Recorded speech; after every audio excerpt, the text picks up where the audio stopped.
Mic check, mic check. Phone.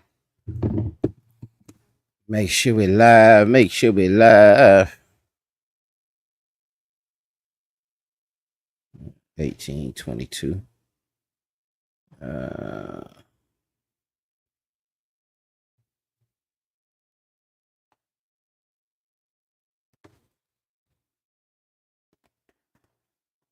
Hold on. I don't see us live.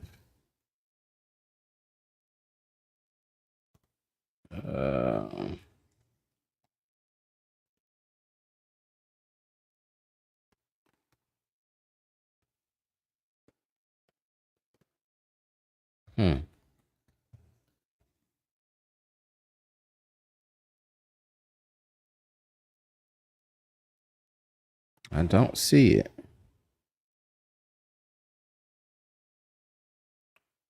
Let me see here.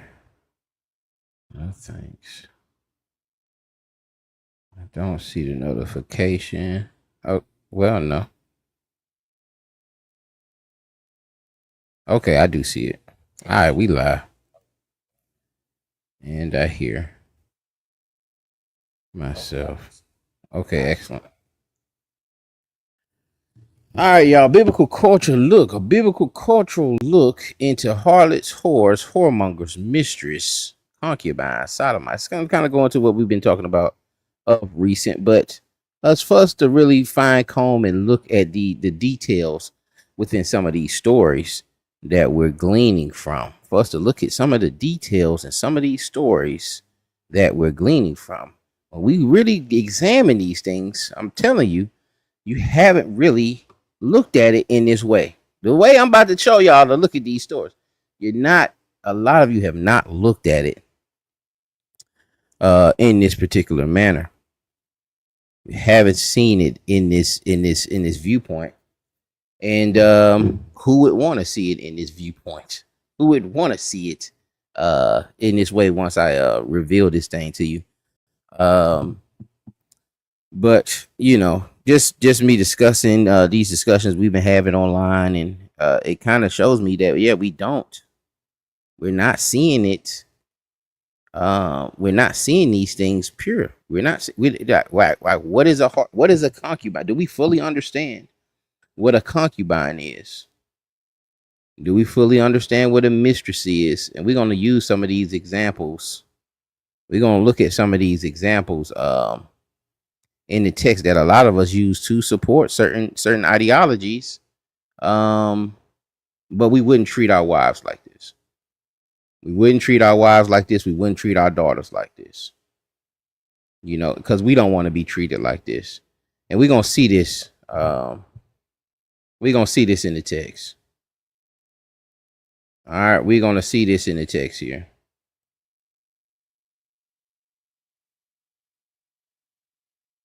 And we're going to start with Sarah. We're going to start with Sarah. Genesis 16, 1 through 9. Now listen, y'all, I done did these. I got hundreds of these slideshows. I've done these lessons over the past few years, just going over certain topics, you know, re-examining certain things. Genesis 16, 1 through 9, it says, now Sarah, Abram's wife, bare him no children, and she had a handmaid, an Egyptian, whose name was Hagar. And Sarah said unto Abram, behold, now the Lord have restrained me from bearing. I pray thee, go in unto my maid. It may be that I may obtain children by her. And who's her maid? What is a maid? She's a slave. All right. Basically, she's saying, go into my slave, that I may obtain children unto her. And Abram hearkened to the voice of Sarah. And Sarai, Abram's wife, took Hagar, her maid, the Egyptian, after Abram had dwelt 10 years in the land of Canaan, and gave her to her husband Abram to be his wife. And he went unto Hagar, and she conceived. And when she saw that she had conceived, her mistress was despised in her eyes. Why was her mistress despised? Why was her mistress despised? Why was Hagar despised with Sarah? Why was she despised at Sarah? Because she's a maid. She's a slave. Sarah gave her slave to sleep with her husband to be his wife. Now, this is equivalent to the Atlantic slave trade, like the old oppressive slave trade, where master comes in and says, hey, go get me Abigail out there in the field. Go get Abigail out there, and I'm finna sleep with Abigail. Go out there in the field, get me Abigail, my slave, and I'm finna sleep with her. That's all Sarah did. Sarah took her slave and gave her slave to Abram. Nobody asks how Hagar feels. Nobody says, well, Hagar. Everyone just assumes that Hagar must have just wanted to sleep with Abram. Well, why is she despised? Why is she despising Sarah after she conceived? That she wanted her slave master baby. That's her slave master's baby inside of Hagar. Isaac is her slave master's baby. She's an Egyptian. But nobody asks, well, how does Hagar feel? Hagar just laying down and just sleeping with Abram. She just wanted to sleep with him and be his husband. No, she didn't. She didn't ask for that. Sarah asked for that. Again, this is her maid servant. This is her slave. Hagar is Sarah's slave. You go sleep with my husband and give me a child. You ain't finna have no child. You finna give me a child. That's what's happening here. And Abram hearkened to the voice of Sarah. And Sarah, Abram's wife, took Hagar, her maid, her slave, the Egyptian, after Abram had dwelt 10 years in the land of Canaan, and gave her to her husband. And Abram gave her to her husband, Abram, to be his wife. Hagar didn't ask for that. This was forced on Hagar. And he went into Hagar, and she conceived. And when she saw that she had conceived, her mistress was despised in her eyes. And Sarah said unto Abraham, my wrong be unto thee. I have given my maid unto thy bosom. And when she saw that she had conceived, I was despised in her eyes. Why is Hagar despised? Why is Hagar upset and despising Sarah? Because she just forced her to sleep with her husband, forced her to sleep with her master, and bear him a child. Just like during the transatlantic slave trade. Now, you don't want to think that. You want to think it's something different. Our forefathers wouldn't do nothing like that. You want to think that it's something different. And you want to think that Hagar just laid down and wanted to sleep with Abram. Did she have a choice here? Could she say no? And he went into Abram, and she conceived, okay, and Sarah went unto Abram, and my wrong be unto thee. I have given, and Sarah's admitting that she did wrong for what she did. And feeling guilty that Hagar is despising her because she knows she wrong. She know what she did.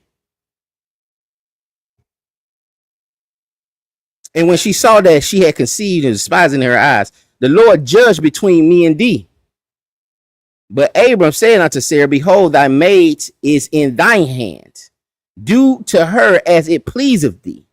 And when Sarah dealt hardly with her, she fled from her face. All right. And then she comes back and doubles down and then pretty much chumps Hagar off after she forces Hagar to sleep with her husband and have her a child. She's chumping her off. And the angel of the Lord found her. Then it was so terrible that the Lord had to get involved. He watching the situation. He had to send an angel down to comfort Hagar because of the foolishness of Sarah and Abraham. And the angel of the Lord found her by the fountain of water in the wilderness, by the fountain in the way to Shur. And he said to Hagar, and that's a very important, that's another class right there, finding your rib near the water. near the well, near a water, some kind of water source. All right, or finding her by the well, by the watering well, or the watering hole. Anyway, and he said, Hagar, Sarah's maid, whence camest thou, and whither wilt thou go? And she said, I flee from the face of my mistress, Sarah. And the angel of the Lord said unto her, return to thy mistress and submit thyself under her hands. All right. And later if you continue with the story, you'll see that Hagar ends up getting blessed. End up getting put out again, and they end up getting blessed by the Lord. The Lord had to get involved again. And even Abraham felt a little way and gave provisions to Hagar also. But again, we're looking at this situation. Hagar pretty much was forced to sleep with Abraham. It wasn't, we don't see, oh, well, can you please go sleep with him and do this for me and have this child for me? No. And again, this Hagar is a slave. Hagar is an Egyptian slave. And then think about that too. Well, that hadn't even happened yet. So you got to keep it with the timeline. Let's look at Rachel. And when Rachel saw, Genesis 30, verse 1 through 17, it says, and when Rachel saw that she bare Jacob no children, Rachel envied her sister and said unto Jacob, give me children or else I die. A lot of you don't understand the culture of how terrible it was for a woman not to be able to bear a son. All right. She was pretty much called cursed, or she was demonized. Like you had to stay away from her. This is also with the woman at the well. When he said she had all of these different husbands. Some scholars think, or some speculate that it was because she couldn't bear them children, and so they would put her away. And this also why she was at the well at this particular time. Usually, when someone goes to the well, when the women go to the well, it's early in the morning, very early. All right. This time she's at the well by herself, not to be pretty much talked about and mocked at that well by other women. Rachel's at the point where she's like, man, give me children or I'm gonna die. Like, I have no purpose, And again, we're not there. Are we at that? We're not there. We're not mentally. Oh, I just need children. Just come into me and so I can have some kids. You're not doing that. All right. Let's be 100. Say unto Jacob, else I die. Verse 2. And Jacob's anger was kindled against Rachel. And he said, am I in God's stead, who have withheld from thee the fruit of the womb? And she said, behold, my maid Bilhah, go in unto her. And she'll bear upon my knees, that I may also have children by her. Who asked Bilhah? She said, go into my slave. Go into my maid Bilhah. Go into her. Now, we want to assume that Bilhah just down for the cause. But would you make that assumption during the transatlantic slave trade when we was on the plantation and master was going into us? Are we gonna say that our women just wanted to lay down? You done seen all the different moves, the 12 years a slave, the birth of a nation,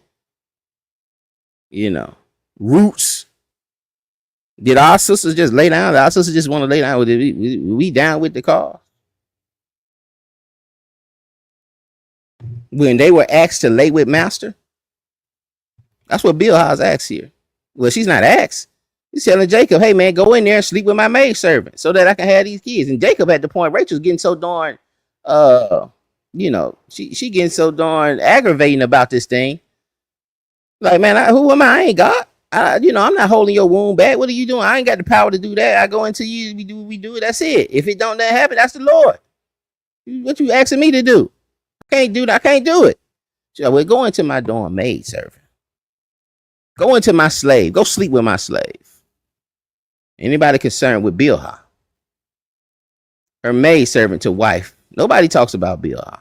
All we talking about is Leah and Rachel. I was talking to my brother today. We couldn't figure out the darn name of these two sisters. And she gave her Bilhah her maid to wife. And Jacob went in unto her, and Bilhah conceived and bare Jacob a son.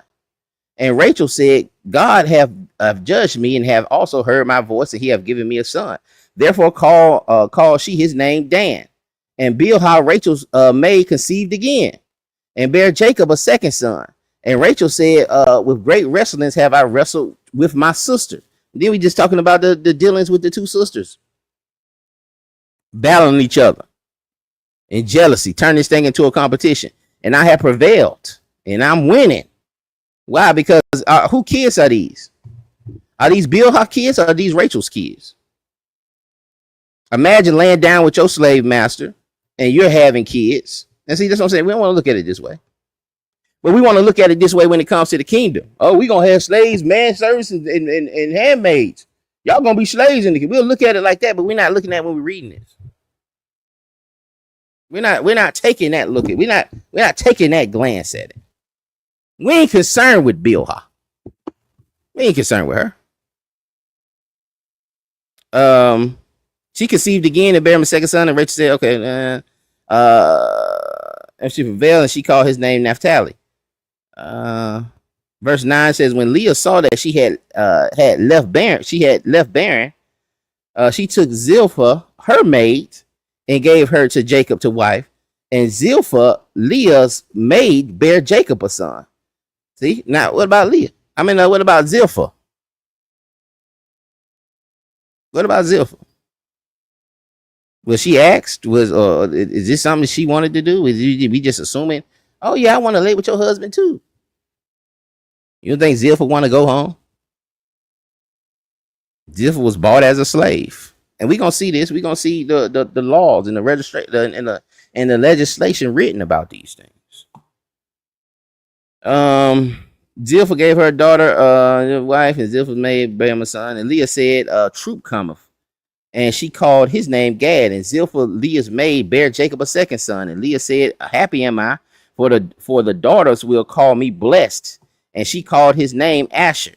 And Reuben. And so why are they getting these? Why are they letting their pretty much letting their maid servants sleep with Jacob? Is it because we need help, or we need? It's only due to this competition that they're having on trying who can have the most kids. And this is a competition between Leah and Rachel. These kids belong to Leah and Rachel because these are slaves. Zilpah and Bilhah are slaves. And Leah was happy. And then Rachel said to Leah, what we say? And Reuben went into the days of the harvest. Okay, verse 13. And Leah said, happy am I, the daughters will call me blessed. See, the daughters will call me blessed. So what would the daughters call you when you don't have no kids? They will call you cursed. They'll mock you. See, Rachel was at the point where she was ready to die because she couldn't deal with the mocking at the watering well. And Leah's at the point where now she's at the point where she has so many kids, like, man, they gonna call me blessed. Look how blessed you are. Do we have that? Do we have that ideology to gay? Are women going amongst each other and looking at, oh man, you got so many kids. You're so blessed. Man, you're like, man, I wish I was you. Man, I wish I could have that many kids. We're far from that culture. We're far from that mindset. And that's why we have all these anesthetics and contraceptives. All of these birth controls mechanisms that we can do, shots, pills, condoms, etc. Because we don't have that aspect of we want to have as many children as possible. Anyway, and she said unto her, where we at? Then Rachel said unto Leah, okay, now verse 14. And Reuben went in the days of wheat harvest and found mandrakes in the field and brought them into his mother Leah. Then Rachel said to Leah, give me, I pray thee, of thy son's mandrakes. And she said unto her, is it a small matter that thou hast taken my husband? What is she talking about? You already done took my husband. Give me some, like you ain't gonna let me get some of the mandrakes? It's a small matter that has taken my husband. Is it a small matter that you have taken my husband? They beefing. Why is this a good example? Why is this an example we should be gleaning from? To say, well, our forefathers did. Look what's going on. All right, and what is thou take away my son's mandrakes also? And Rachel said, therefore he shall lie with thee tonight for thy son's mandrakes. 16, and Jacob came out the field in the morning, and Leah went out to meet him and said, thou must come in unto me, for surely I have hired thee for my son's mandrakes. And he lay with her that night. And God hearkened unto Leah, and she conceived and bare Jacob a fifth son. I was just going in there just to, again, to look at some of the cultural aspects of what a handmaiden is, and these handmaidens being gone into, was it by permission? Or did they even need permission? She a slave. Do you need permission? It says, Saint Production says, I'm sure she was happy, not letting. Women can't stop men from having more wives or children. Women can't stop men from having more wives or children. Yeah, but every example I just read was a woman giving him a wife. Every example that I've read thus far is not a man. Abraham didn't go get a wife. Sarah gave him that wife. And that was Sarah's slave. All right, because a lot of times culturally, and that's what I'm talking about, culturally, when you married a wife or you took a woman and you paid a dowry, sometimes most times, those women came with handmaids. That's why you have bridesmaids today. But back in those times, handmaids were really slaves. They really belonged to the women. Y'all talking about the woman, they need to clean up Back then, they had handmaids to do that. They came with handmaids. Both Leah and Rachel came with a slave. And Sarah had her slave. So every example we have that we've shown thus far is not a man going out and getting another wife. It was, you may be just speaking on something. You're not speaking on the lesson because we haven't put nothing. We haven't even shown the example of a man going and getting him a wife. When I hear women of today saying, we're not talking about women of today, we talking about biblical culture. That's the class today. Biblical culture in biblical times. And to show how far we are from that. All right, when we hear women today saying they don't want a man with children, I automatically know that female isn't right.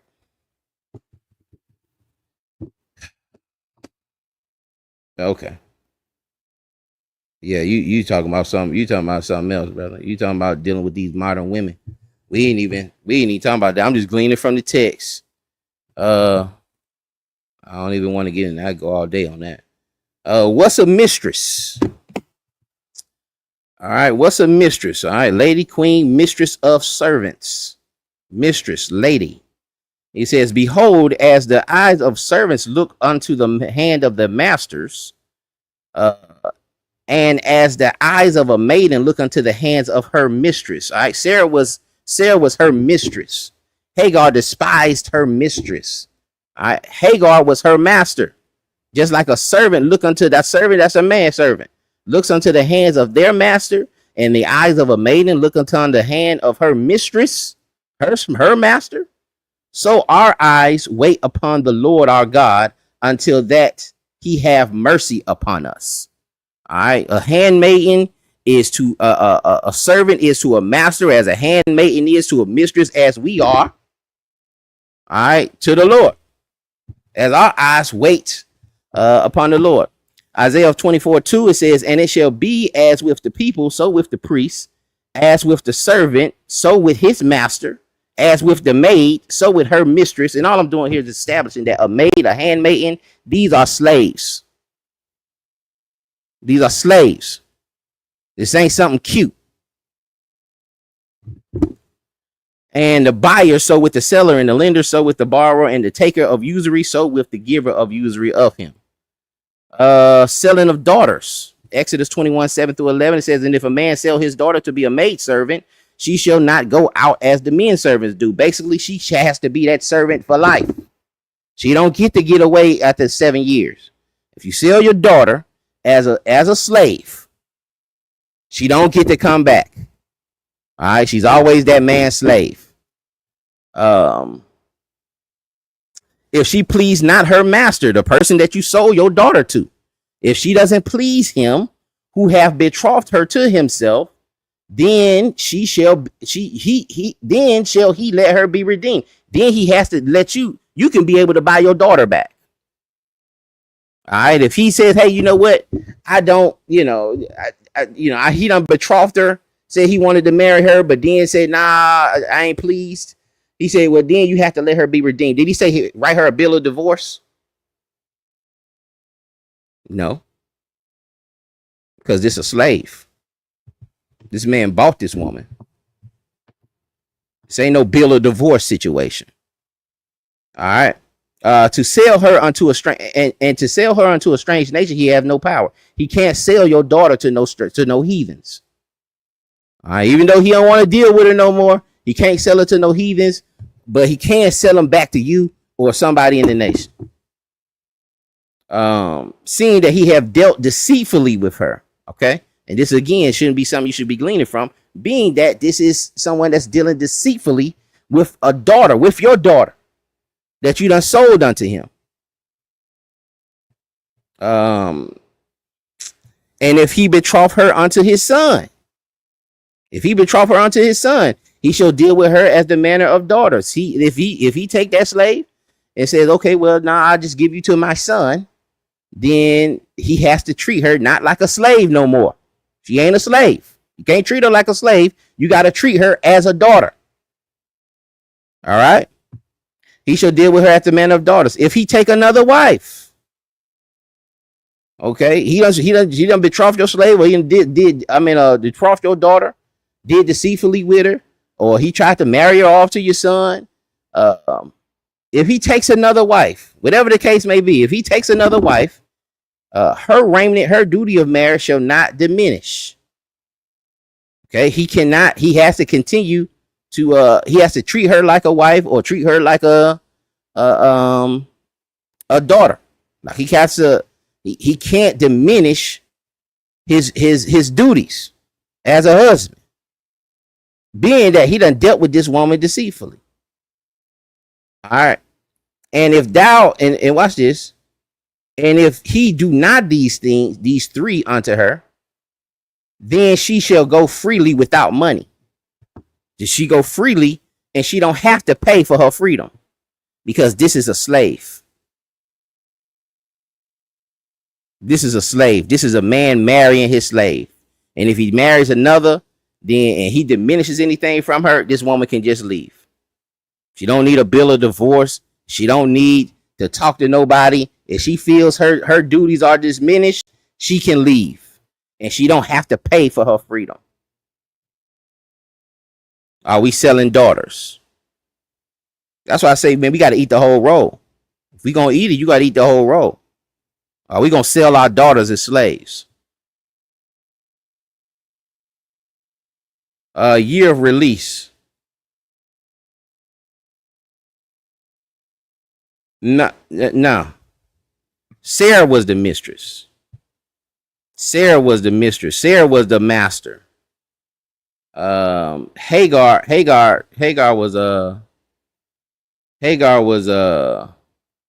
was her slave, was her maid. Hagar was her maid. We'll go back and look at it. Shalom, Pastor Rufus. We'll go back and look at it. Where was that? Yeah. We used it here. See, and as the eyes of a maiden. See, Hagar is the maiden. She's the handmaiden unto the hand of her mistress. Her mistress is the slave master. All right, lady, queen, mistress of servants. Okay. And what happens is you gotta, that KJV will trip you up a little bit. Where it says, I know what you said because I was looking at it. And that's why you need to do comparative text, because the old language. And he said, Hagar, Sarah's maid, see that right there. It said, behold, thy maid is in thy hands. Behold, he said, Hagar, Sarah's maid, whence camest thou? That is saying it, because Sarah's maid is he calling Sarah's maid Hagar and asking where is she coming from. But it's another place up here, right here. It says, and he went, verse 4, it says, and he went in unto Hagar, she conceived, and she saw, and when she saw that she had conceived, her mistress was despised in her eyes. And that length, the way that's worded there, her mistress was despised in her eyes, but her mistress is Sarah. So Sarah was despised in her eyes, Hagar's eyes. All right. And Sarah came unto, and if we keep reading, it'll say it again. And Sarah said unto Abram, my wrong be unto thee. I have given my maid into thy bosom. And when she saw that she had conceived, I was despised in her eyes. Okay. So Hagar despised Sarah, her mistress.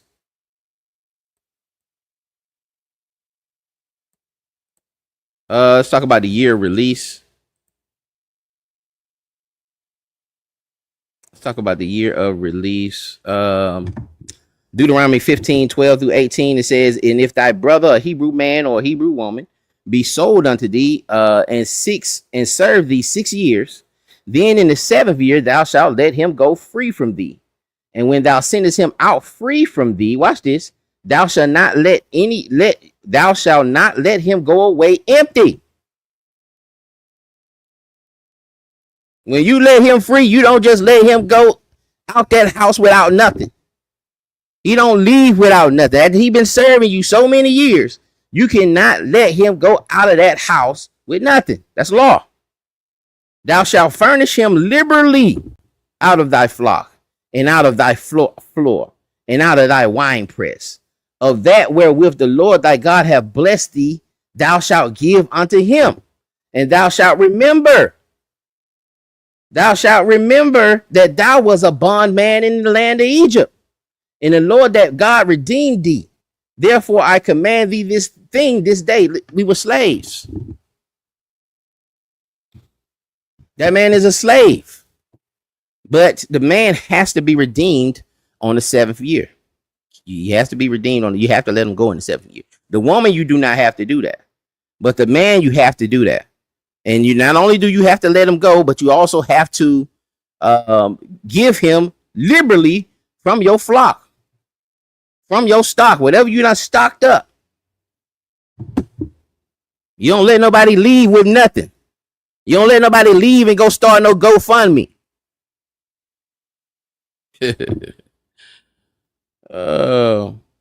And thou shalt remember that I was a bondman in the land of Egypt, and the Lord thy God redeemed thee. Therefore I command thee this thing this day. And it shall be, if he say unto thee, I will not go away from thee, because he loveth thee in thine house, because he is well with thee. And it may come to that point. You're a good master. That brother may say, man, I ain't leaving. I'd rather spend the rest of my life with you. I live well here with you. Then thou shalt take an awl and thrust it through his ear unto the door. And he servant, thou shalt do likewise. It shall not seem hard unto thee when thou sendest him away free from thee. For he have been worth a double hired servant to thee, in serving thee 6 years, and the Lord thy God will bless thee in all that thou doest. It ain't gonna be a hard thing to let this brother go. And if you do right and give him liberally as he leaves of your flock, of everything, and you remember how you were in bondage in Egypt, then the Lord shall bless thee in all that thou doest. Do we believe that? Are we living that culture? Genesis, do we need to read this, y'all? Genesis, Hagar, Judah and Tamar. We don't have to read this, all right? But let's read Genesis 38 just for time purposes on your own time. If you don't know about Judah sleeping with Tamar, she ended up dressing up like a harlot, and he thought she was a harlot, and he went in and slept with her, and gave all his trinkets and his jewelry as a down payment until he came back with a couple of goats. And ultimately, he did it because he was supposed to give Tamar one of his sons, and he kind of reneged on it. And didn't do what he was supposed to do, and kind of deceived. He dealt deceitfully with her, and then she dealt deceitfully with him. But ultimately, Judah comes back and says, "Man, this woman was more righteous than me." All right, you read Genesis 38. But and our point is, do we glean from that and say, "Oh, it's okay to sleep with prostitutes"? Brothers do. I know you're gonna either say, "No, we shouldn't do that. That ain't what that's." But brothers do.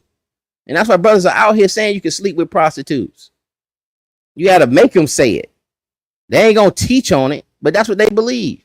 And they're telling their brothers to go out there and do that foolishness. Be like Judah.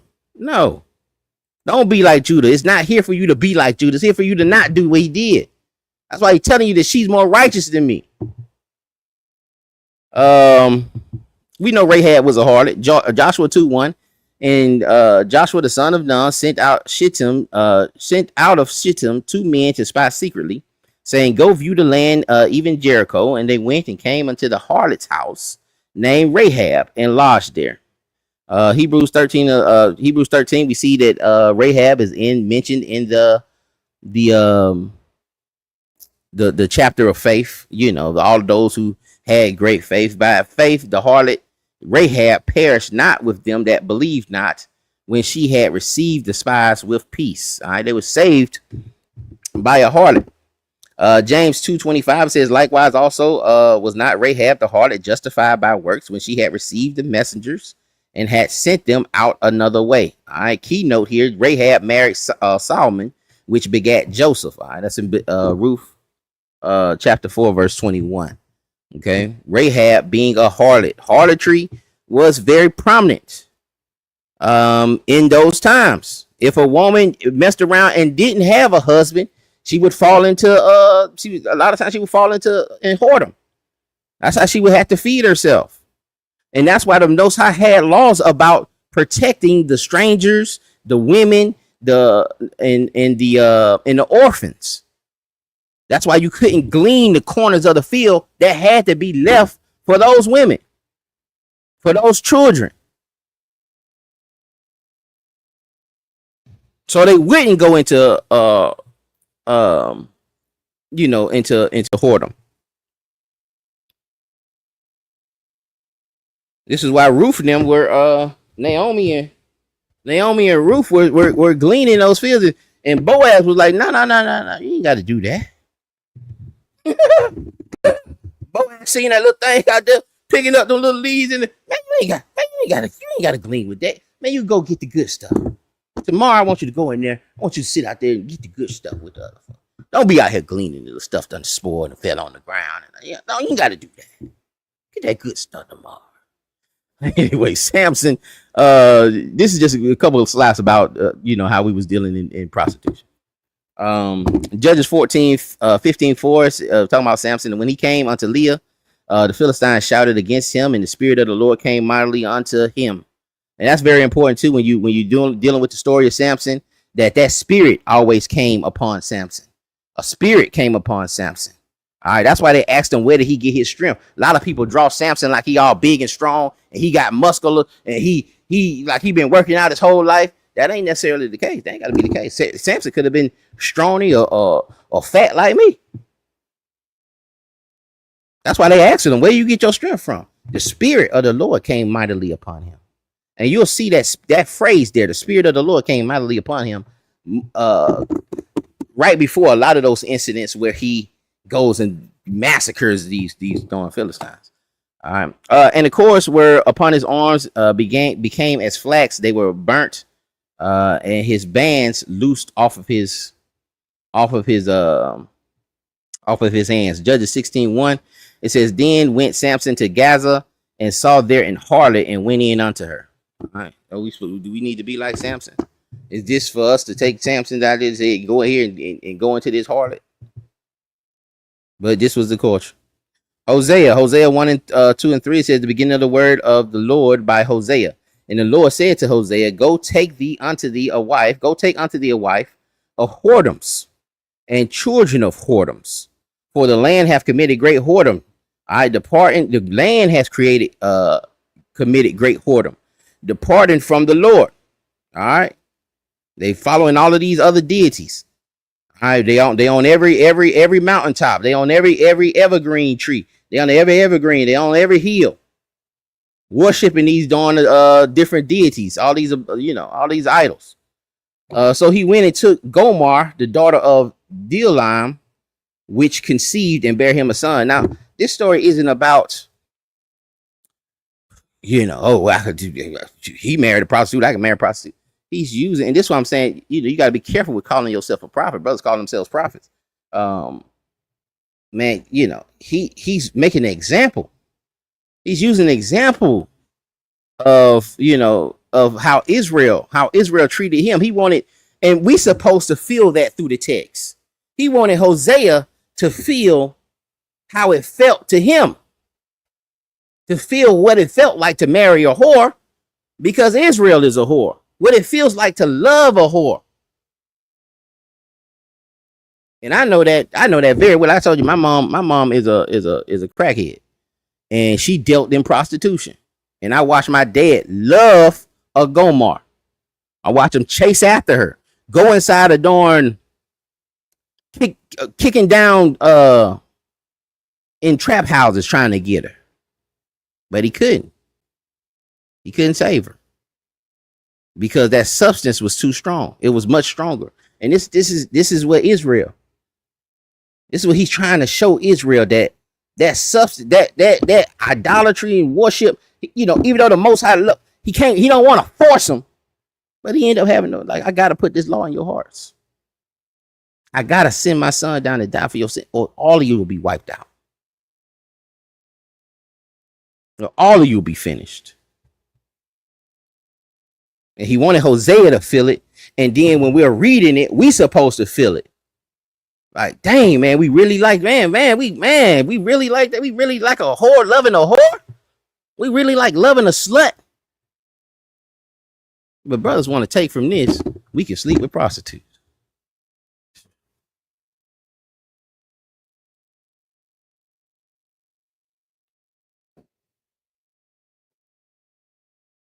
All right, concubines. I don't know what dictionary we're looking into right now.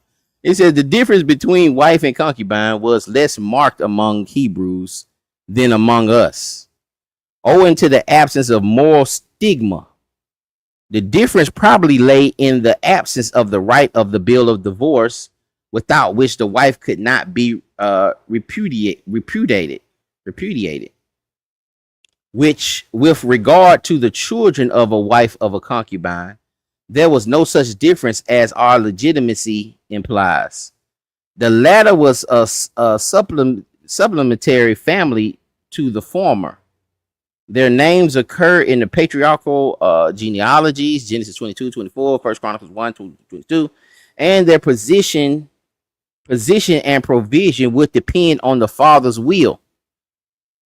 Genesis 25 verse 6 is an example of that. The state of concubinage is assumed and provided for by the law of Moses. A concubine will generally be either a Hebrew girl bought of her father, a Gentile captive taken in war, a foreign slave bought, or a Canaanitish woman, bond or free. The rights of the first two were protected by law, Exodus 22. The rights of the first two, a Hebrew girl bought of her father and a Gentile captive taken in war. All right, the first two were protected by the law, Exodus 21:7. We read that. Deuteronomy 21:10-14. But the third was unrecognized and the fourth prohibited. Free Hebrew women also might become concubines to seize on Roman royal concubines for his use was often a usurper's first act. Let me read that again. Free Hebrew women also might become concubines. To seize on royal concubines for his use was often a usurper's first act. We're gonna get into that too.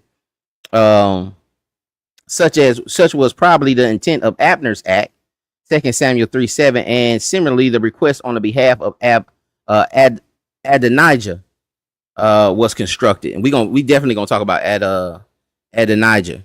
All right. And so what it's talking about is just using concubines to set, to pretty much challenge the throne. All right, to pretty much challenge the throne, like Absalom slept with David's concubines. That was a challenge to the throne. We don't even have that knowledge. We not, and then we not dealing with it. But yeah, if a man sleeps with your concubine, that's like a usurper of, he trying to usurp authority. And I think that's also with there's some speculation also with that with Reuben, and what Reuben did also with what Ham did. There's also, maybe he was trying to usurp authority. Concubine in the polygamous societies, a woman who lives with a man but has lower status than his wife or wives. And I be telling brother, man, why ain't y'all teaching the concubines? It's very few people I see. Pastor Dow probably does it more than anybody. And I can salute him for that because he's standing on it. And he ain't just teaching, he ain't just selling multiple wives. He ain't eating the whole roll, but he eat more roll than most, But I can give him credit for that. We ain't just gotta always bash somebody. The king's concubines. First Kings, chapter 2, 12 to 23. It says, then sat Solomon upon the throne of David, his father, and his kingdom was established greatly. And Adonijah, the son of Haggith, came to Bathsheba, the mother of Solomon. And she said, comest thou peacefully? And he said, peacefully. He said, moreover, I have somewhat to say unto thee. And she said, say on. And he said, thou knowest that the kingdom was mine. Excuse me. And that all Israel set their faces on me, that I should reign. Howbeit the kingdom is turned about and become my brother's. For it was his from the Lord. For it was his from the Lord. And now I ask one petition of thee, deny me not. All right. So this is the brother who's supposed to be king. He was the oldest. He should have been king, but this thing was given to Solomon. Now, even the Bathsheba situation. Did Bathsheba have a choice when she was called up by Solomon? Did Bathsheba have a choice? The text says that Bathsheba loved what is his name? The Hittite Elijah. Was it Elijah? No. What was his name? Hold on, let me see. I know it was a Tishbite. It started with an E, I think.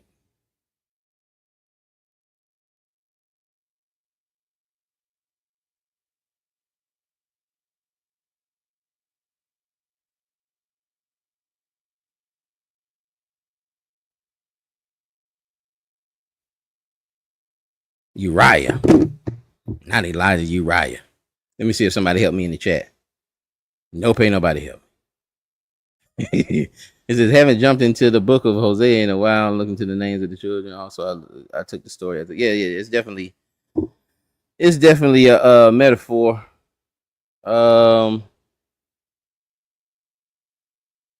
They said today's girls period, they are considered city girls. Yeah, but if man, you really have no idea. Most of the idolatry involved prostitution. That's why they were in the temples. The sodomites, They were also in the temple. These were male prostitutes inside of the temples. A lot of the idolatry, especially in Rome, man. Like I gotta probably have to redo. I had to look at the lesson first. But I want to say it's Ephesians, man. They had a temple there, man. That it'd be thousands of prostitutes. It'd be orgies. They just be doing orgies. And you look into some of this stuff. You look into Valentine's Day and that where that comes from, that pagan ritual, where it comes from, and it's just a darn orgy fest. And even when the Lord was punishing us for sleeping with these heathen women, sleeping with the Midianites, with Phineas having to stab this brother with it. Man, it's thousands of us, man. Tens of thousands of us done died in total in sickness, man, and in famine. And this joker still tried to bring a darn woman in his tent to sleep with her. Another heathen woman in his tent to sleep with her. And that's what that I forget the brother's name, that prophet that tried to prophesy against Israel in the wilderness. He couldn't do it, but he ended up telling the Moabite king, like, you can't prophesy against them, but they're gonna get weak with those women. You defeat them with the women, and they're gonna fall victim. And that still holds true to this day. But yeah, man, prostitution was a major theme. That was the booty. That's why they took the women. They took the women and the kids. They can have the kids as slave and the women for whatever they, You ain't gotta tell y'all.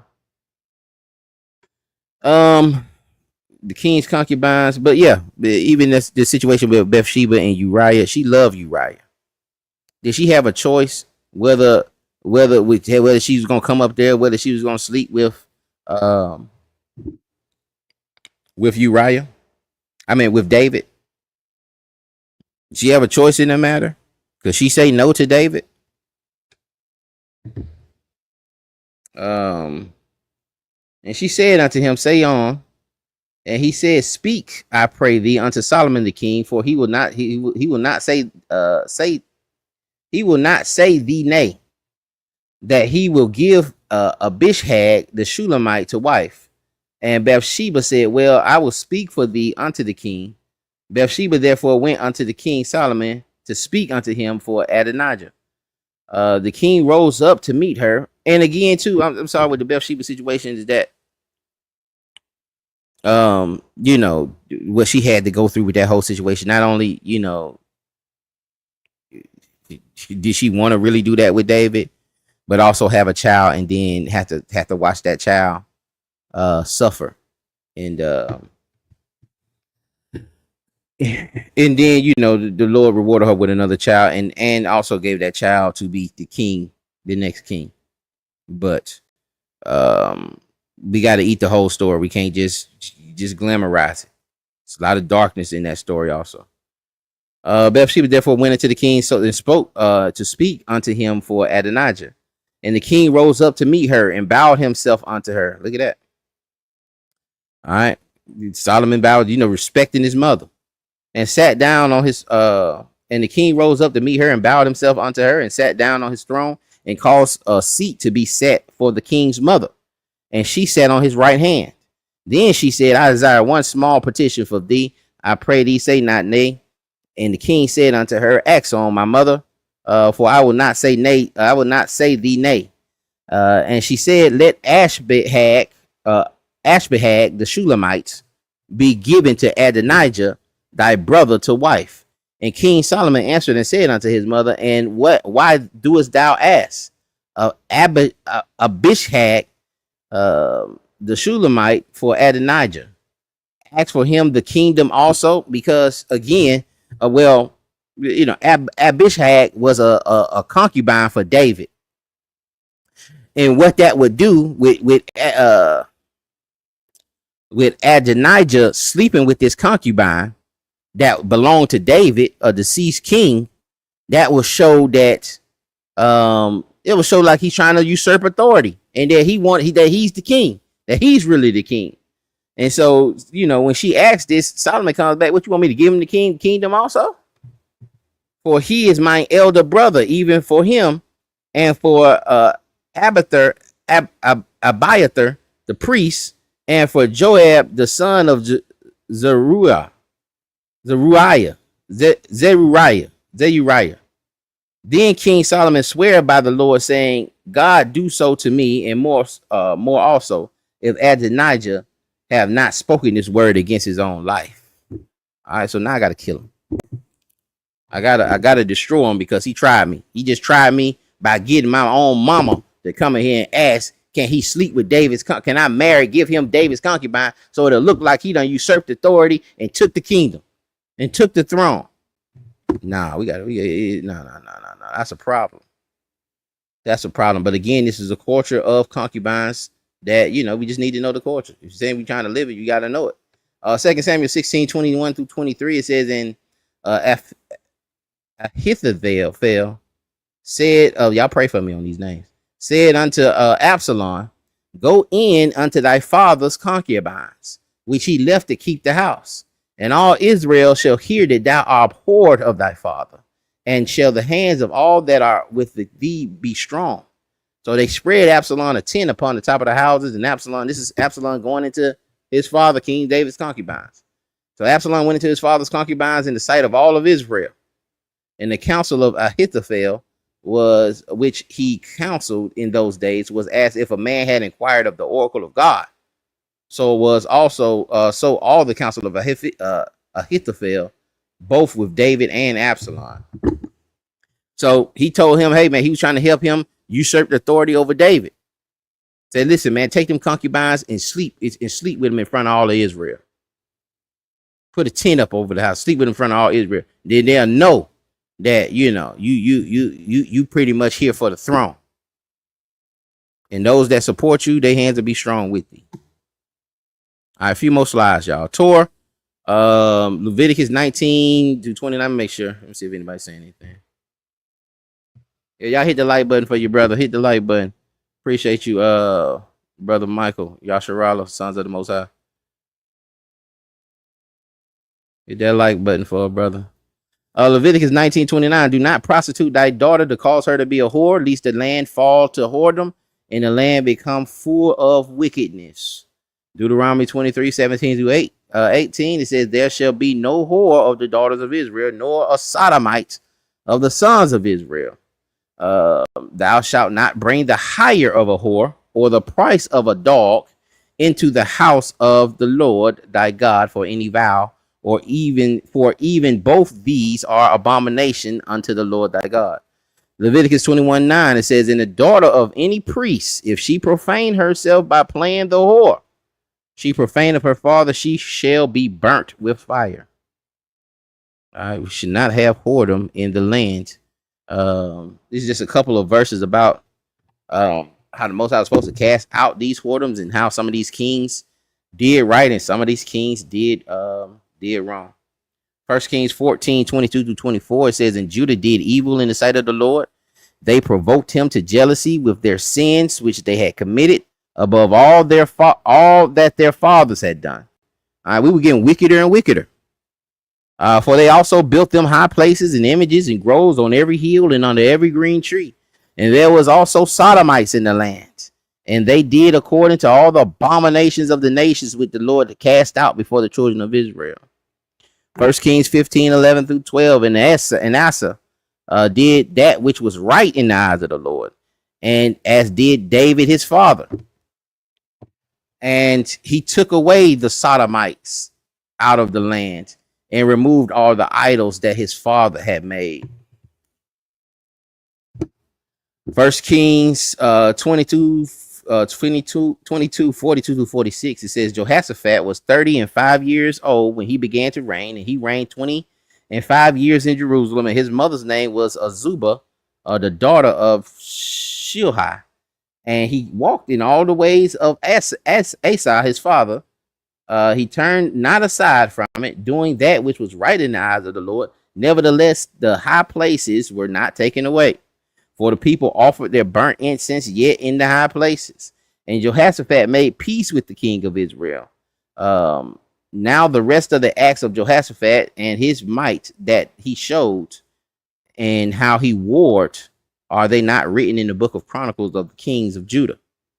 And the remnant of the sodomites which remained in the days of his father Asa, he took out of the land. He got the sodomites about it. Asa still had some sodomites in there, but he removed the rest of those sodomites. A lot of those sodomites were temple male prostitutes. All right, temple male prostitutes, man.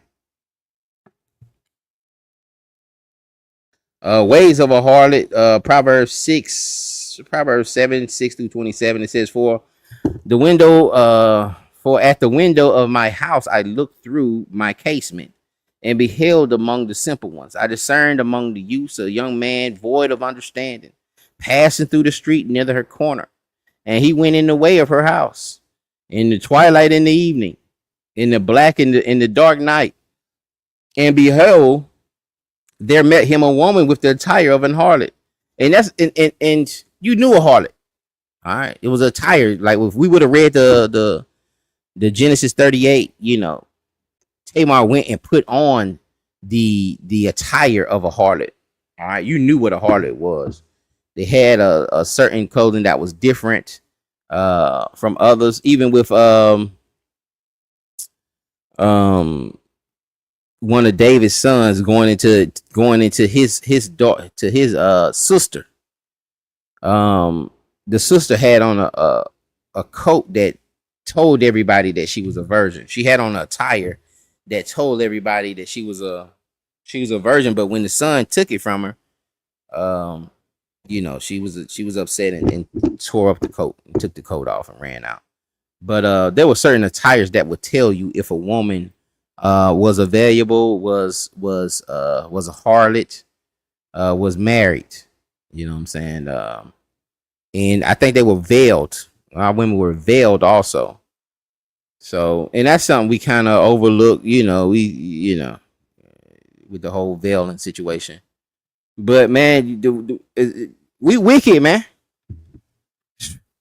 You may have to veil, but y'all willing to ever get married, man. I'm veiling mine, man. I need a veil. She gonna be veiled around these jokers, man.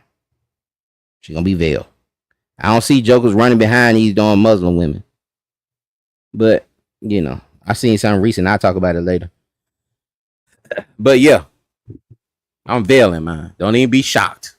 Don't even be shocked, brother Phoenix pull up at the feast day and she all veiled up. Especially I don't know you jokers. Especially we ain't familiar with you. But anyway, with her where we was at, the attire of a harlot. Okay, and subtle of the hearts. Verse 11. She is loud and stubborn. Her feet abide not in her house. Now is she without, now in the streets, and lieth in wait at every corner. So she caught him and kissed him, and with an impudent face said unto him, I have peace offerings with me. This day have I paid my vows. Therefore come I forth to meet thee, diligently to seek thy face, and I have found thee. I have decked my bed with coverings of tapestry, and carved works and fine linen of Egypt. I have perfumed my bed with myrrh, aloes, and cinnamon. Come, let us take our fill of love unto the morning. Let us solace ourselves with love. Listen, man, you dope. That's just out there in the street corner. Done pulled up on you. She done got most of you joker, man. You gotta be girded. You gotta be girded. This was different. You got certain streets out here you just know not to go on. You know not to be on certain streets, wherever community you stay in. But man, you just walking the street and she jumping out on you. She got the cinnamon. She smelling good, and talking about she done pay her vows today, and like she done prayed for a joker like you, and you done hit it, man. Let us love until the morning. Let us solace ourselves with loves. For the good man is not at home; he is gone a long journey. Then look at that. Oh no, the man ain't at home. All right, my husband ain't here. He on a long journey. He have taken a bag of money with him and come home at the day appointed. With her much fair speech, she caused him to yield. With flattering of her lips, she forced him. She got him. And listen, man, I done committed, just when I was in my worldly days, man. I had this joke one time following my car. I let this harlot talk me into, oh man, we got an open relationship. We got an open relationship. We ain't got to. And I knew, I've seen her, I seen her man pick her up from work. But, I let her talk me into some sensitive stuff that it just ended up chasing my car to the, I had a gated apartments. He kind of turned around once I got to the gate, but according to the law, I deserved to die, even though I didn't do nothing with her that I hadn't picked her up. I was going there to pick her up. He seen the car, and then I pulled off, and then he chased me, and he calling me from her phone. Man, I'm gonna kill you, da da da da da. And now that I know what I know, like, he had every right, because I let that harlot seduce me. She forced me. You knew better. I knew better. I knew better than that. And then, I had seen the brother like a few years later, man. I wasn't even working at the place no more. And I didn't know it was him. I didn't even know, I didn't know, And then we was in the gas station. He was behind me. And then when I went out to the car and I pumped my gas, he comes out to me and says, man, leave so-and-so alone, man. Don't be messing with. I'm like, bro, I ain't worked there in 4-5 years, man. I'm like, you seen the phone, you seen the text messages, man. I don't messing with her. But he was still hurt, man. You gotta be mindful. Well, I know y'all ain't doing no stuff like that, man. I know y'all wasn't that wicked. Sleeping with nobody girl. I know y'all wasn't that wicked. But yeah. If it was back in those days, he deserved to put, take me to the judges, and me and her butt get stoned. For a good man is not home and long way. Okay, and flattering of her lips, verse 22. He goeth after her straightway, as an ox goeth to the slaughter, or as a fool to the correction. I was an ox to going to the slaughter, or to a fool to the correction of the stalks or the stalks, till a dart strike through his liver, as a bird hasteth to a snare, and knoweth not that it is for his life. Hearken unto me now, therefore, O ye children, and attend to the words of my mouth. Let not thine heart decline to her ways. Go not astray in her paths, for she have cast down many wounded. Yea, many strong men have been slain by her. Many strong men. She done got many strong men. Many men been married 20 years, 30. He let his guard down. He wasn't sober-minded. He was on the business trip, trying to have a good time and just trying to relax his mind. He just had a good deal go through, and got to drinking at the hotel bar, and one of them harlots came through and forced him. All right, and attended to where we at? To the dart take his life. Hearken unto me now, therefore, O ye children, and attend to the words of my mouth. Let not thine heart decline to her ways, no, go not astray in her paths, for she have cast down many. She have cast down many wounded. Yea, many strong men have been slain by her. Her house is the way to hell, going down to the chambers of death. Going down to the chambers of death. Don't let her take you down now. All right, and don't think you. That's why you can't put yourself in them situations. Don't think that you just, don't tempt yourself and put yourself in certain situations. Oh man, it ain't gonna be that, man. I can go over there and go chill with some of my exes and kick the bobo and have some reminisce party, or you go to your class, you see your high school sweetheart at the class reunion, the 25-year class reunion. You ain't took your wife, and then y'all get to drinking and thinking about that old times. Don't put yourself in that situation. There's a law. There's the Holocaust is one of the fence laws that a man should never be alone with a woman unless it's his wife, or kid unless it's his child. A man should never be alone in a position to be alone in a room with a woman that's not his wife, or a child that's not his kid. All right. And that's a good law. That's a good fence law to have. So she, even if you didn't do nothing and something came up, you got a witness. Don't be in no situation, man. That sister there by herself, man, go ahead and go somewhere else, or bring somebody with you. Don't be giving no sister no counsel, just you and her. That's crazy. But that was the last slide, y'all. That was the last slide. But that's all I wanted to go through, man. Just some of those situations, the understanding that, them handmaids that became wives, those were slaves. Those weren't.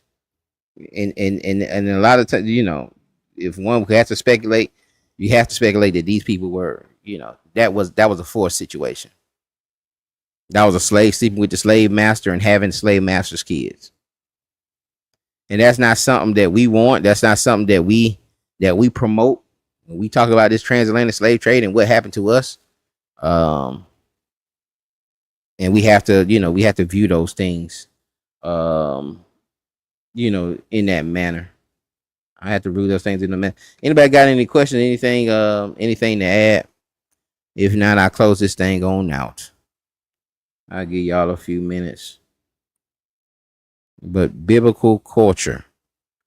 Some of the things, selling your daughter as a slave. If you can't marry her off, sell her off as a slave. All right. Is that something we should be doing? Should we say that's, come on. We don't want to be doing that. We got to remember that. And again, I think that's one of the key points too. In a lot of that slave talk was remembering that you were a servant. So even if you have slaves, you understand that you were a servant and how you didn't want to be treated and how a slave should be treated. In that, that male slave should be leaving with a lot of, liberally giving a lot when he leaves out on that 7th year. Say, I want to get with you and study with you. Looking to learn more than I know. All praises, brother. You can email me at Prince of Power. Let me type it in. At princeofpower@gmail.com. And if you have any questions on anything, maybe do lessons on it. Or I can give you the slides. And you can look at them. Prince of Power Israel. Nice. At Gmail.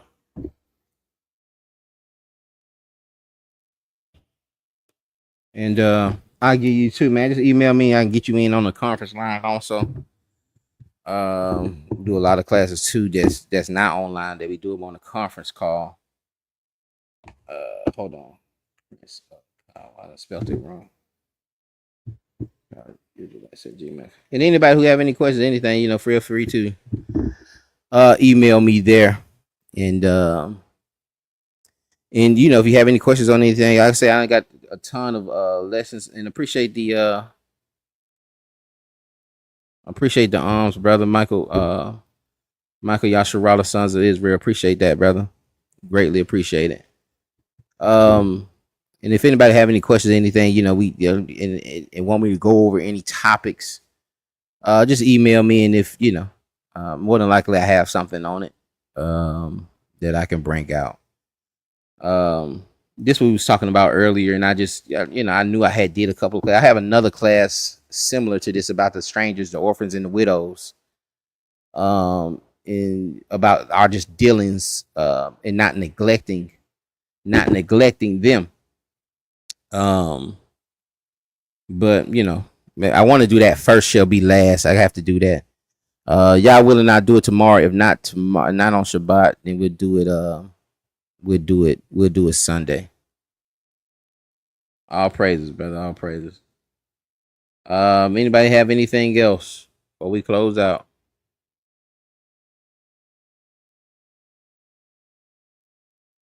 Anybody have anything else before we close out?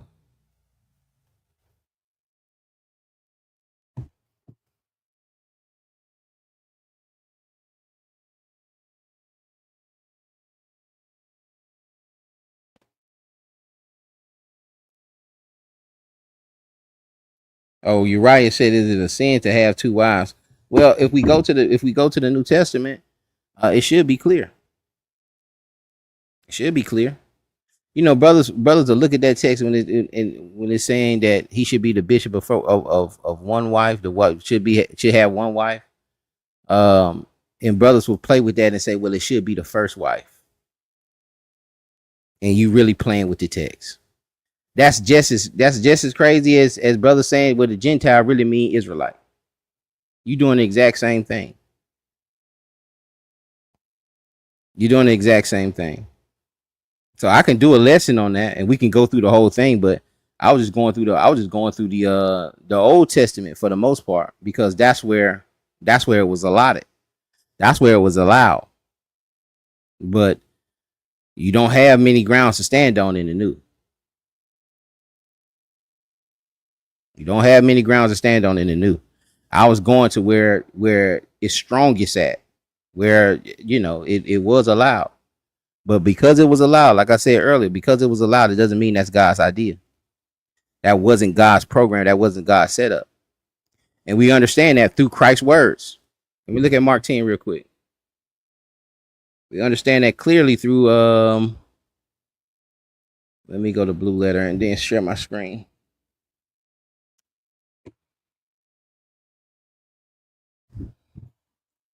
What's that? Mark 10.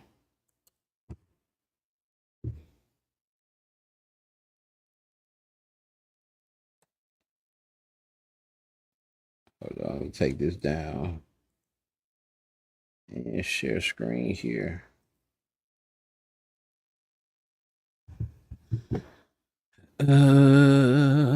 Okay, we'll start at verse 1. It says, and he arose from thence and cometh into the coast of Judea by the farther side of Jordan, and the people resort unto him again, and as he was wont, he taught them again. And the Pharisees came to him and asked him, is it lawful for a man to put away his wife? Tempting him. Now, is it lawful for a man to put away his wife? Yes. According to Torah, according to the law, according to what Moses wrote. Yes, it is lawful for a man to put away his wife. Tempting him. And he answered and said unto him, what did Moses command you? Did he say, what did God command you? He said, what did Moses command you? And he said, Moses suffered them to write a bill of divorcement and put her away. Jesus answered and said unto them, for the hardness of your heart, he wrote this precept. He wrote this law. Moses wrote that law because of the hardness of your heart. Moses wrote that law because of the hardness of your heart. But watch this. But from the beginning of creation, God made them male and female. For this cause shall a man leave his father and mother and cleave to his wife, and they twain shall be one flesh. So then there are no more twain. I says there's no more twain but one flesh. What therefore God have joined together, let no man put asunder. That's a commandment. That's law. So you should never come back. And then I say we go back to that Deuteronomy 18:18. It's him that you should be listening to. Once the king say something on it, that's it. You can't go back to Moses. The king done spoke. And then he went back to the creation. Because the creation is God's plan. It's what God created. He created male and female. And them two shall be one. Now you want to listen to Moses. I ain't mad at that, And I was finna end my lesson. I was finna end it. But brother asked the question. He want to see where it's in. When the king speaks, it's over with. Those things are done. If he's speaking over it, it's over. So now you come back and you brothers, like I seen I did the last video I did, I think, on Pastor Dow. He read something in Sarai. He read that Sarai 26 about, if you don't if the woman don't do this, then you write her a bill of divorce. No, you don't. No, not at the Mark 10, you don't. Not at the Mark 10. No, you don't do that. All right, what God therefore have joined together, let no man put asunder. And watch this. And in the house of disciples, asked him again the same matter. The disciples came back and asked him, man, that's you sure? Like Moses said we can write that bill of, but like, you sure? Like, yeah, asked him again. And he saith unto him, whosoever shall put away his wife and marry another committeth adultery against her, and if a man should put away her husband to be married to another, she committeth adultery. And if they brought young children to him, okay, anyway, that was the end of it. And if you look at it in Matthew, disciples come back and say, man, if that's the case, man, it's not even good to be married. But that wasn't the case in Moses' time. So we got to deal with what's being spoken in that dispensation, in Christ's dispensation. And when he's giving these examples, and when Paul's giving these examples and telling that a bishop got to have one wife, and these are your leaders. These are your examples. I think that's one of the reasons deacons didn't want to call himself. He called himself a priest now, because he knows that you can't be a deacon with multiple wives.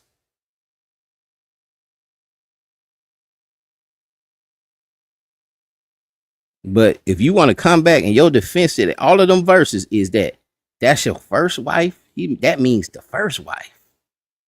Out of all these different translations, and you done made something up, you don't even go into the Greek. And you got to do that. And I feel it's the same way with brothers who say Gentiles are Israelites. And y'all willing when I get off of here. Well, no, probably not. But I'm gonna do something on that F notes too, so we can understand how we're supposed to use the blue letter. We're going into these tools and nobody's taught us how to use them. But if you had to accept that, could you accept it? For all of those who do that, because I know Straightway does it. I know Pastor Dow says, oh, well, that don't mean one wife, that mean the first. If that wasn't the case, what would you do? And it really is not the case. You know what that's not your lot yet. But how would you view the text? How would you view that? And two, it's not just the one wife and how it's written as one wife within the New Testament. But also Shalaki, apologies, y'all. But also the fact that we have a lot of how you're supposed to treat your wife, and how a husband is supposed to treat his wife, and how a wife supposed to be treated, how a wife supposed to treat her husband. Most of that is in the New Testament.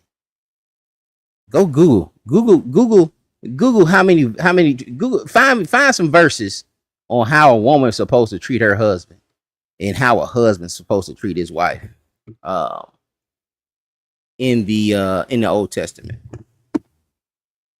most of that comes that submission situation that comes from the New Testament.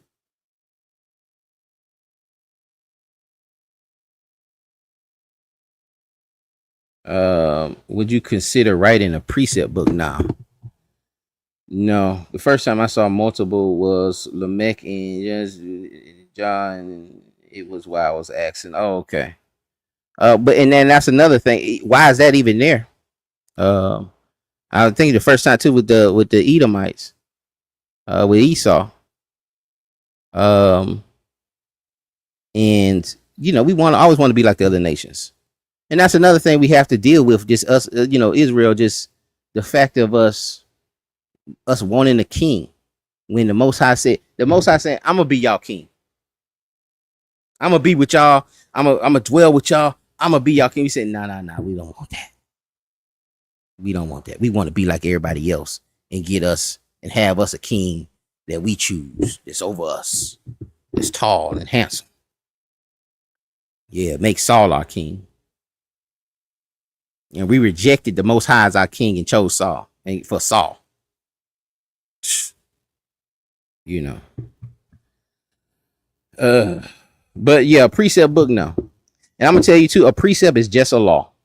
It's not a correlating, it's not a verse that correlates to another verse. I know we were taught this in the One West Israelism, and I still have a hard time getting that out of my system, but a precept, we look the word up, precept is a law. Keep my precepts. I know more than thy elders because I keep thy precepts. Psalms 119 got precepts all over it. It's just, if you can read Psalms 119, you'll see that precepts is really a law. I'll show y'all that real quick. And I have a video specifically on this.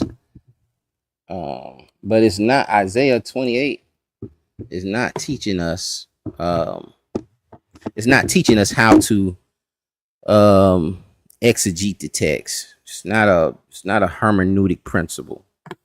All right. And you see here, I have the title Ephraim's captivity predicted. All right, that's what we're dealing with here.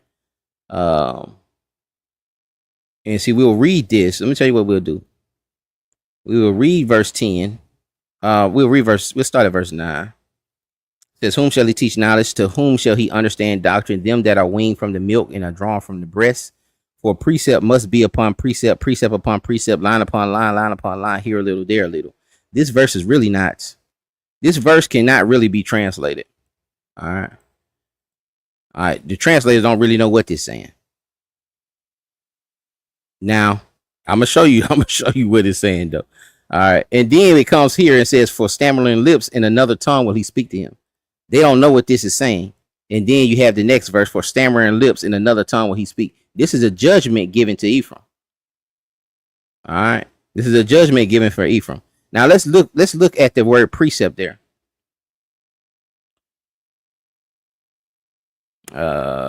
Precept right here, Saf. How many times it's used? 8 times. And you know those 8 times it's used is in Isaiah 28. This is the only time this word is being used is in Isaiah 28. And then look what it's used. Look what it is. It says command or ordinance or oracle, meaning dubious. What does that word dubious mean? All right, look at it. Used in mocking mimicry of Isaiah's words and thus not a true divine command. All right, this is mockery. All right. This is mockery. Isaiah 20:18 and mocking mimicry of Isaiah's words, unintelligible speech of foreign agents of judgment.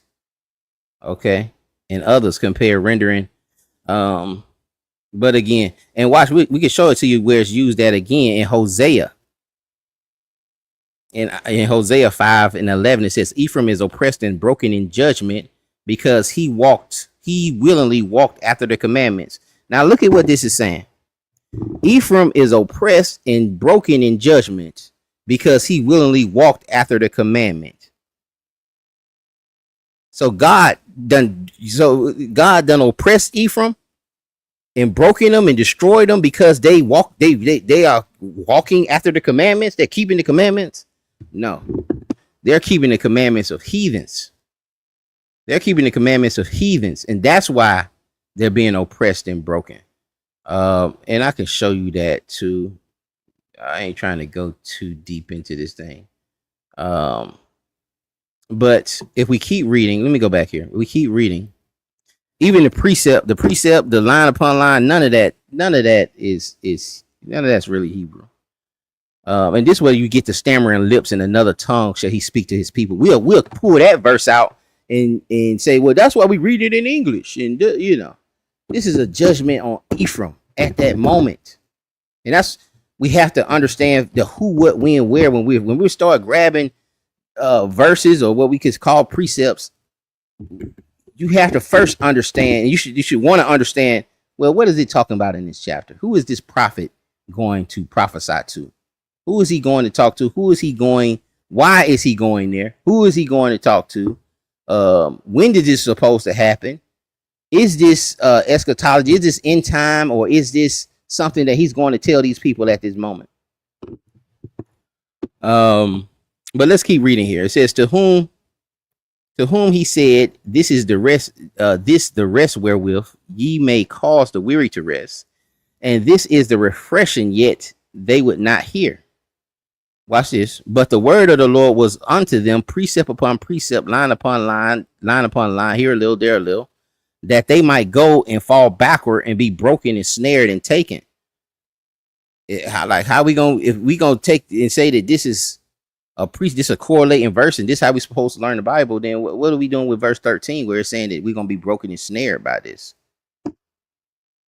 These precepts are really the precept they talking about is really ordinances that are not really commands. This really is all mockery. All right. Whom shall he teach knowledge? Whom shall he make to understand doctrine? Them that are weaned from the breast. And then you even understanding this. Whom shall he teach knowledge? This is Israel talking about the Most High. But whom shall he teach knowledge? Whom shall he give it to?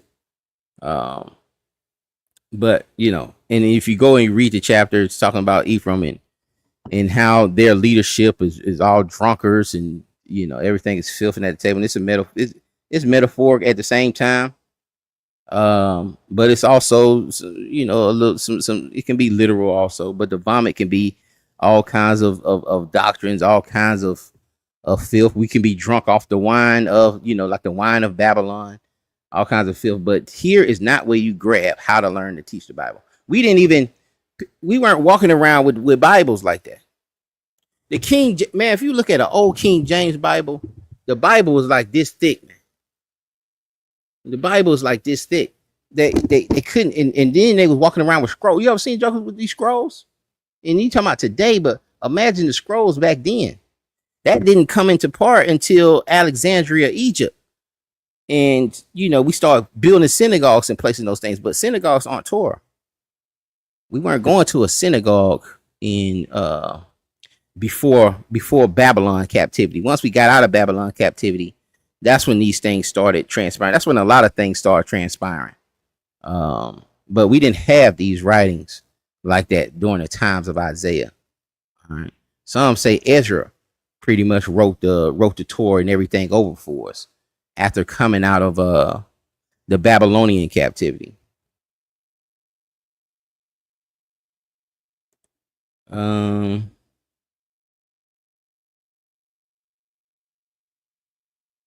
But yeah, that's that. Let me go to that. Let me go to that Hosea also, so you can see that in a maybe see that in comparative text there also, and see what that's saying. And that's why you have to sometimes look at comparative text, because the King James is a tough read. If you being honest, well, I can be honest. You ain't got to be honest. I can be honest. It's a tough read. I had to read that thing 4 or 5 times, man, sometimes to make sure that I get what I'm trying to say there. Let me go here. And we can go to cross references. No. Different Bibles. Yeah, okay. All right, the KJV says Ephraim is oppressed and broken in judgment because he willingly walked after the commandments. That's that word. That's that word "solve" there. That's not the word actually for precept. I'll show you the word for precept. Then we get up out of here. He walked after the fake precept. All right, this is what's in Isaiah 28. Look at it in the New King James. Ephraim is oppressed and broken in judgment because he willingly walked after human precept. He willingly walked after human law. NIV, Ephraim is oppressed, trampled in judgment, intent on pursuing idols. Ephraim is oppressed, crushed in judgment because he was determined to go after filth. Hold on one second.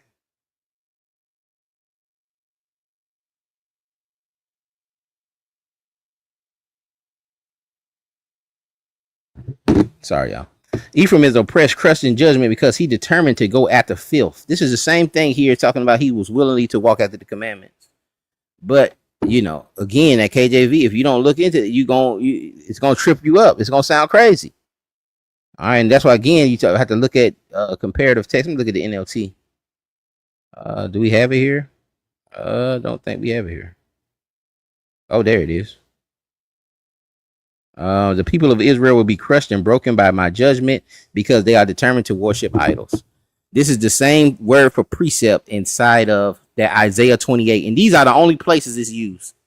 All right. That precept upon precept, precept upon precept, line upon line, line upon line. That's there in verse 10, verse 13. And then it's also used in Hosea 5. And all of those mean human commandments or commandments dealing with some other deities or some mockery.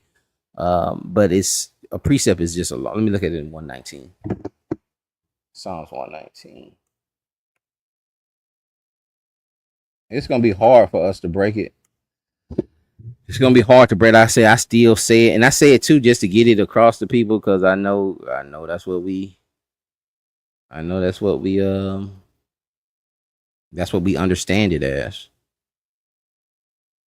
Psalms 119, 100 says, I understand more than the ancients because I keep thy precepts. What is the word precept there? All right, it's Picodum. Picodum. All right, precept, statute, all right, commandment. It's used 21 times. And mostly in Psalms. See how many times it's used in Psalms 119. That's why I said I want to go to Psalms 119. Let me see. Does it got a definition? Properly appointed, commandment, precept, statute. Yeah, commandment, precept, statute. That's what it is. It's a commandment. All right, you got to keep the precepts, the commandments, the statutes. And I even seen a brother try to separate all of these. I don't know if I would take it that far, but through thy precepts I get understanding. Therefore I hate every false way. Now when it says through thy precepts I get understanding, meaning through thy law.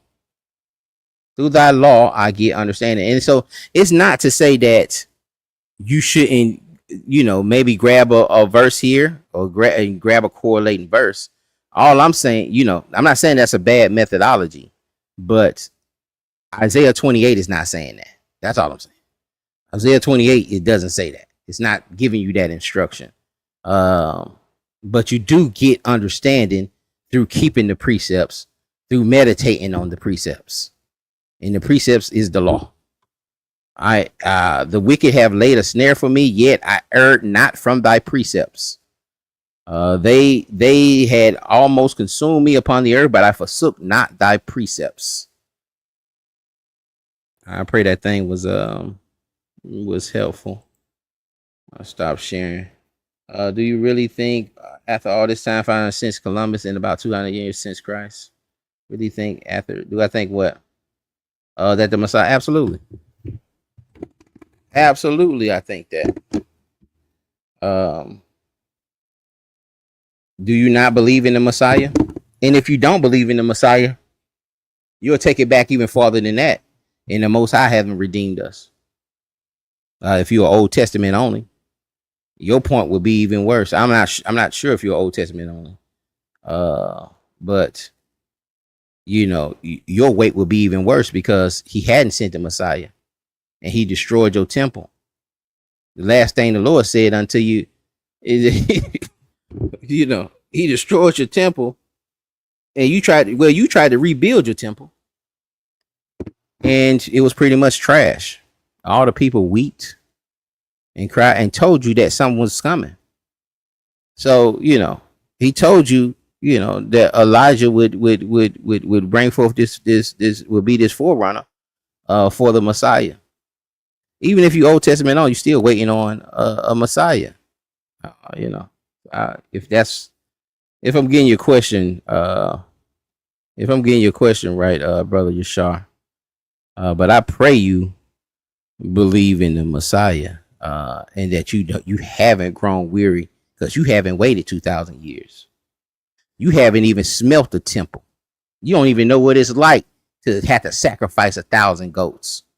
You don't know what that's like to be cutting 1,000 goats' heads off, cutting the throat of 1,000 goats and letting the blood run. You don't know what that's like. You don't know what that smell like. You never been under the law. You never been under the law. You sit up here, do your sins and live in this grace. Even without the Messiah, you think you living in grace. I'll be terrified. I would be terrified. But yeah, y'all, I appreciate everybody hanging in there with me, man. And again, pray this thing was edifying. Israel, y'all be blessed. We'll see y'all on the next one. Shalom. And again, brother Mike, appreciate you. I'll be looking forward to your email. I'll get back with you. I appreciate you for the alms. Y'all be blessed, Israel. Shalom.